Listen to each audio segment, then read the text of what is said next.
Autoritarismo invisível. No começo, pensei que fosse apenas um comentário ignorante isolado nas redes sociais de um guerreiro cultural estúpido. Depois, mais tarde, me deparei com a mesma alegação novamente, proclamada como uma questão de ciência estabelecida. O autoritarismo de esquerda, eles declararam, desafiando fatos históricos e razões incontestáveis, não existe. Com certeza, ao pesquisar o tópico online, descobri que há acadêmicos que ousadamente se autoproclamaram ao provar que isso é verdade. Houve até um simpósio em 2020 realizado pela Society for Personality in Social Psychology chamado O Autoritarismo de Esquerda é Real. Evidências em ambos os lados do debate. De Stalin a Hugo Chávez, a questão é se os ditadores de esquerda foram ou não fruto da nossa imaginação torturada, ou afirmamos simplesmente que estes ditadores não eram verdadeiramente de esquerda.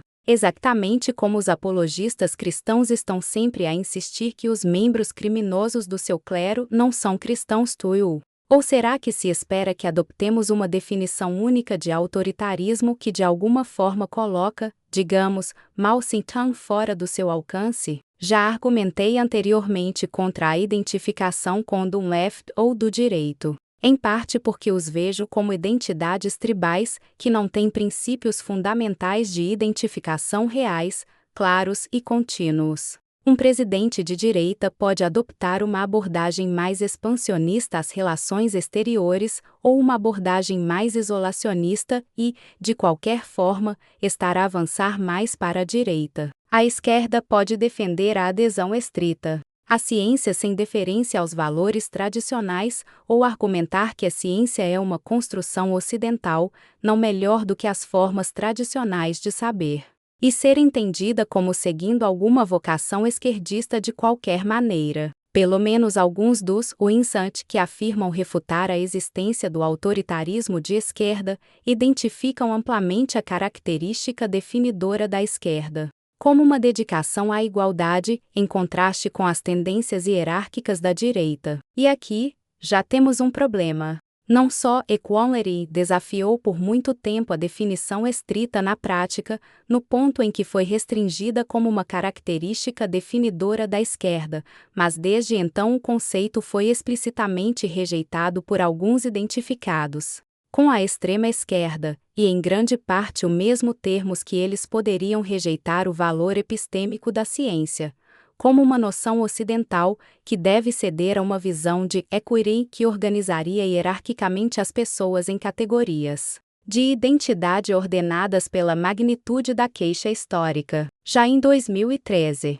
filósofo de esquerda, professor de Direito de Harvard e autor sinuoso e ilegível Roberto Mangabeira Anga publicou um ensaio intitulado Liberdade Profunda. Por que a esquerda deveria abandonar a igualdade, em que ele caracteristicamente trabalha para definir claramente um único pensamento, mas pelo menos parece demonstrar que o conceito de igualdade é negociável. Esquerda e direita, no entanto, não são totalmente descritivamente sem sentido, mas novamente, eles descrevem uma tribo, não um conjunto filosófico coerente de princípios. Assim, quando os meios de comunicação apelidam certos ativistas, como de direita ou de esquerda, temos uma ideia geral de uma certa constelação de crenças políticas que estes partidos subscrevem, por mais não relacionadas que sejam, porque temos uma ideia algo fiável das causas que essas tribos estão a causar, defendendo a favor ou contra hoje. Mas os valores substantivos podem reverter-se a todo momento, mesmo que a retórica permaneça mais consistente, e quase sempre com os filósofos tribais, apresentando a reviravolta como uma adesão mais pura a algum conceito abstrato de longa data e, portanto, não realmente uma mudança na posição. Uma geração anterior de conservadores radicalizou-se contra uma esquerda que definiram em referência aos estados comunistas opressivos, acreditando que o mercado livre, não sobrecarregado pela supervisão regulamentar, e em contraste com a economia de cima para baixo dos sovietes, era parte integrante da liberdade. Muitos deles eram explicitamente anti-autocráticos, e a noção de que eram de direita e, portanto, motivados, na sua essência, por um amor pela hierarquia, seria estranha e ofensiva para eles. Nem a China de Mao nem a Rússia de Stalin estavam se acomodando à homossexualidade ou ao uso de drogas como uma questão de política, para dizer o mínimo de suas posições autoritárias. Mesmo Anga, em seu ensaio repudiando a responsabilidade da esquerda de servir à igualdade, enquadra a distinção tradicional entre esquerda e direita, não como igualdade versus hierarquia, mas como uma diferença entre os pesos relativos dados à igualdade e à liberdade com esquerdistas ou progressistas dando prioridade à igualdade, justiça ou justiça social e conservadores sendo aqueles que colocam a liberdade em primeiro lugar.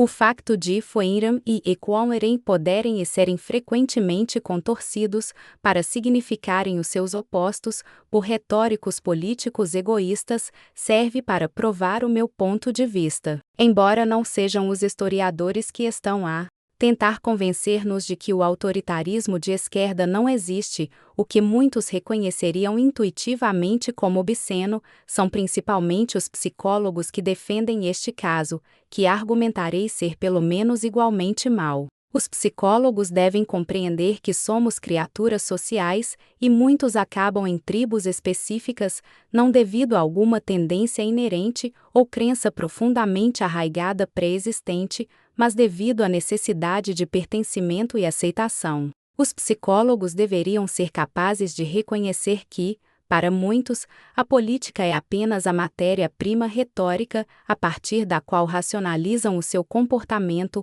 muitas vezes egoísta, de direita ou de esquerda. Os psicólogos deveriam ter alguma noção da influência potencialmente corruptora do poder e de como essa influência corruptora pode impactar dramaticamente qualquer pessoa, independentemente de sua fidelidade política declarada anteriormente. Um psicólogo que vale alguma coisa deveria reconhecer o autoritarismo como um problema humano, e não simplesmente um problema de direita ou de esquerda. Vergonhosamente, e um tanto ironicamente, psicólogos e cientistas sociais identificadores de esquerda têm sido regularmente dados, nos últimos tempos, a tentativas de distinguir os conservadores como uma raça diferente. Aqueles que se preocupam em examinar a literatura embaraçosa irão considerá-la repleta de correlações irrelevantes apresentadas como causalidade e de respostas quantificadas de questionários que foram claramente concebidos tendo em mente um resultado específico. Esses estudos são geralmente seguidos por refutações que oferecem questionários semelhantes, com um enquadramento diferente, que chegam a resultados previsivelmente diferentes.